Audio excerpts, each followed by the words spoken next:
আসসালামু আলাইকুম। গ্রাম বাংলার সেই পুঁইশাক আর চিংড়ি মাছের স্বাদ পেতে চান? তাহলে দেখুন আজকে আমার এই রেসিপি। এই কৌশলে যদি চিংড়ি মাছ আর পুঁইশাক রান্না করেন, তাহলে এটার টেস্ট এত পাবেন, আপনি ভাত এক প্লেট অতিরিক্ত না খেয়ে উঠতেই পারবেন না। অনেকে পুঁইশাক চিংড়ি রান্না করেন, শাক থেকে পানি ছেড়ে দেয় অথবা শাকের কালার এবং পুষ্টিগুণ নষ্ট হয়ে যায়। আজকে দেখাবো একদম পারফেক্ট রেসিপি। তাহলে চলুন রেসিপি শুরু করি।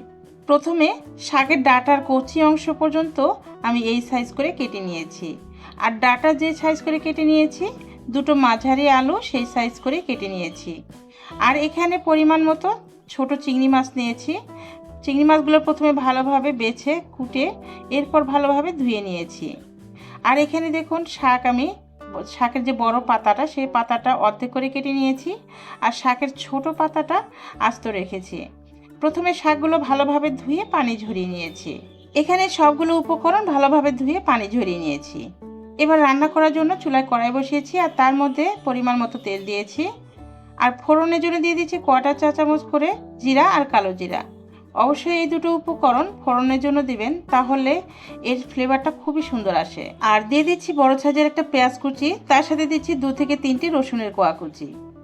এবার চুলার মিডিয়াম হিটে রেখে পেঁয়াজ আর রসুনটাকে একটু ভেজে নিচ্ছি। যখন কালারটা একটু চেঞ্জ হবে, তখন এখানে দিয়ে দিচ্ছি হাফ চামচ করে আদা রসুনের পেস্ট।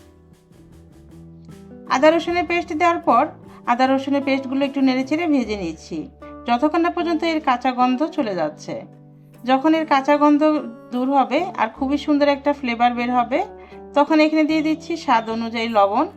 প্রথমে লবণটা একটু কম করে দেবেন, যেহেতু এগুলো শাক আর শাকের ডাঁটা বেশি আছে, এগুলোতে একটু লবণ কম লাগে। যদি লবণ কম হয়ে যায় তাহলে পরে চেক করে দেওয়া যাবে, কিন্তু যদি বেশি হয় তাহলে সেক্ষেত্রে খেতে কিন্তু ভালো লাগবে না। এরপর কয়টা 4 চামচ করে দিয়েছি হলুদের গুঁড়া, ধনিয়া গুঁড়া, জিরা গুঁড়া। হাফ চামচ দিয়েছি শুকনা মরিচের গুঁড়া। চাইলে এখানে কাঁচা মরিচও অ্যাড করতে পারবেন। মশলাগুলো যেন পুড়ে না যায়, এজন্য সামান্য একটু পানি দিয়ে মশলাগুলোকে ভালোভাবে কষিয়ে নিতে হবে। মশলাগুলো কষানো হয়ে গেলে এখানে দিয়ে দিচ্ছি আগে থেকে ধুয়ে পানি ঝরিয়ে রাখা চিংড়ি মাছ। চিংড়ি মাছ দিয়ে নাড়াচাড়া করে চিংড়ি মাছগুলোকে ভালোভাবে কষিয়ে নেব। আপনারা চাইলে এখানে বড় চিংড়ি মাছ অ্যাড করতে পারবেন। যদি বড় চিংড়ি মাছ দেন তাহলে সেই চিংড়ি মাছ একটু হলুদ আর লবণ দিয়ে প্রথমে একটু ভেজে নেবেন, এরপর চিংড়ি মাছটা কষিয়ে নেবেন। আমি এখানে ছোট চিংড়ি মাছটা নিয়েছি। যদি আপনি গ্রাম বাংলার সেই আসল টেস্ট পেতে চান, তাহলে অবশ্যই এখানে ছোট চিংড়ি মাছটা অ্যাড করতে হবে, কারণ ছোট চিংড়ি মাছ দিলে এই রান্নার স্বাদ অনেক গুণ বেড়ে যায়। এরপর এখানে দিয়ে দিচ্ছি আগে থেকে যে কুটে ধুয়ে পানি ঝরিয়ে রেখেছিলাম ডাঁটা আর আলু আর ডাঁটাগুলো চিংড়ি মাছ আর মশলার সঙ্গে 2 মিনিটের জন্য ভালোভাবে নেড়েচেড়ে ঢাকনা দিয়ে ঢেকে রান্না করে নেব। এতে করে চিংড়ি আর মশলার যে ফ্লেভার আছে সেগুলো খুব সুন্দর করে আলু আর ডাঁটার মধ্যে ঢুকে যাবে। এরপর নাড়াচাড়া করে আলু আর ডাঁটাগুলো যেন সেদ্ধ হয় সেই পরিমাণ করে পানি দিয়ে দিচ্ছি। পানি দিয়ে ঢাকনা দিয়ে ঢেকে এটাকে রান্না করে নেব 4 থেকে 5 মিনিটের জন্য। বন্ধুরা, আপনারা কে কোথা থেকে ভিডিও দেখছেন অবশ্যই কিন্তু কমেন্ট করে জানাবেন, যেন আমি আপনাদের ধন্যবাদ দিতে পারি।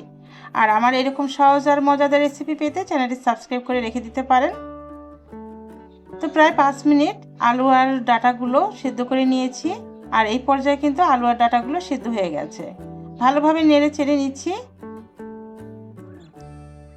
এবার এখানে ঝোলের পানি দিয়ে দিচ্ছি 2 কাপ। তরকারিতে ঝোল কতটুকু খাবেন, আর তরকারি জাল হওয়ার পরেও কিন্তু অনেকটা ঝোল কমে যাবে, এটা বুঝে শুনে তরকারিতে পানি অ্যাড করতে হবে। এবার নেড়ে চেড়ে ঢাকনা দিয়ে ঢেকে রেখে দিব ঝোলটা বলক আসার পর্যন্ত। ঝোলটা বলক চলে এলে এখানে দিয়ে দিচ্ছি আগে থেকে ধুয়ে পানি ঝরিয়ে রাখা সেই শাকগুলো। যদি আপনি শাক আগে থেকে ধুয়ে পানি ঝরিয়ে রাখেন আর ঝোল বলক আসার পরে পানি ঝরানো সেই শাকগুলো যদি দেন, তাহলে শাক থেকে অতিরিক্ত পানি বের হবে। এবার এখানে দিয়ে দিচ্ছি কয়েকটা ফালি করা কাঁচামরিচ। এরপর ঢাকনা দিয়ে ঢেকে রেখে দিচ্ছি। যখন শাকটা কমে যাবে তখন একটু নাড়াচাড়া করে দিচ্ছি। শাক দেওয়ার সময় চুলাটা হাই হিটে রাখতে হবে, আর শাক যখন বলক চলে আসবে তখন চুলা মিডিয়াম হিটে রেখে রান্নাটা করে নিতে হবে। অনেকেই পুঁই শাক আর চিংড়ি মাছ রান্না করার ক্ষেত্রে যে কোনো সবজি বা শাক চিংড়ি মাছ সব একসাথে দিয়ে দেয়, সেক্ষেত্রে হয় কি অতিরিক্ত জাল পাওয়ার ফলে শাকগুলোর স্বাদ নষ্ট হয়ে যায়, এর পুষ্টিগুণ বা কালার সব কিছু নষ্ট হয়ে যায়। আর এই যে দেখুন আমি যে রান্না করেছি, পুঁই শাকের কালার কিন্তু মাশাআল্লাহ একদম ঠিক আছে। এইভাবে রান্না যদি করেন তাহলে এর পুষ্টিগুণ, শাক বা কালার সব কিছুই ঠিক থাকবে। আপনারা এইভাবে একবার রান্না করে খেয়ে দেখবেন, কথা দিচ্ছি এক প্লেট ভাত আপনারা বেশি না খেয়ে উঠতেই কিন্তু পারবেন না। তাহলে ভিউয়ার্স, আমার আজকের রেসিপি কেমন হয়েছে অবশ্যই কিন্তু কমেন্ট করে জানাবেন। আপনাদের ভালো লাগাটাই আমার কাম্য। আজকের মতো এখানে বিদায় নিচ্ছি। রেসিপি ভালো লাগলে চ্যানেলটি সাবস্ক্রাইব করে রাখবেন। সবাই ভালো থাকবেন, সুস্থ থাকবেন। আল্লাহ হাফেজ।